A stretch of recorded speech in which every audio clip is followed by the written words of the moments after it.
Isinusulong ng isang mambabatas ang pagpapababa sa edad ng mga kabataang papasahan ng criminal liability. Paliwanag ni Davao del Norte 1st District Representative Pantaleon Alvarez, layunin ng kanyang panukalang batas na pag-ibayuhin pa ng mga lokal na pamahalaan ang mga inisyatibo para sa kapakanan ng mga kabataan. Sa kabila nito, naniniwala ang ilang eksperto na mas may mainam pang paraan upang mapababa ang insidente ng krimen at droga sa mga kabataan. Joy Gumatay sa detalye. Binigyang diin ni Davao del Norte 1st District Representative Pantaleon Alvarez na ang layo ng kanyang panukalang batas na pababain sa 9 anyos mula 15 anyos ang edad ng mga kabataang papasa ng criminal liability ay upang pag-ibayuhin ang mga inisyatibang panrehabilitasyon para sa kanila. Nakikita kasi ng mambabatas na rehabilitasyon ang solusyon upang mabawasan ang porsyento ng mga kabataang nasasangkot sa matitinding krimen, lalo na sa pagtutulak at paggamit ng droga.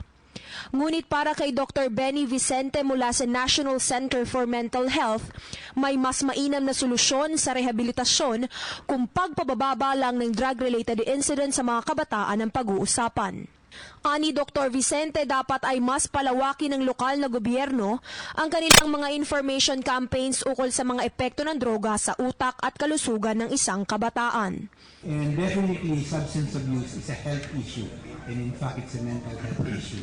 And I think we will have to deal with that, no? Especially now na maraming susurrender, no? What do we do with them? No? So malaking problema.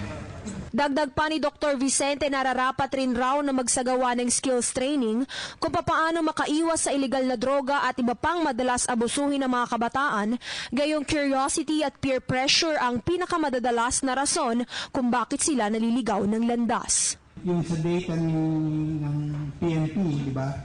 We're saying about 15% are substance abuser.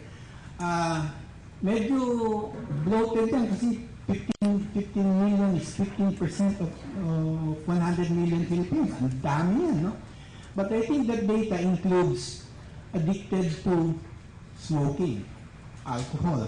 No? Hindi sama na yung lahat ng addiction na yan, kanya-ganyang kataas yan.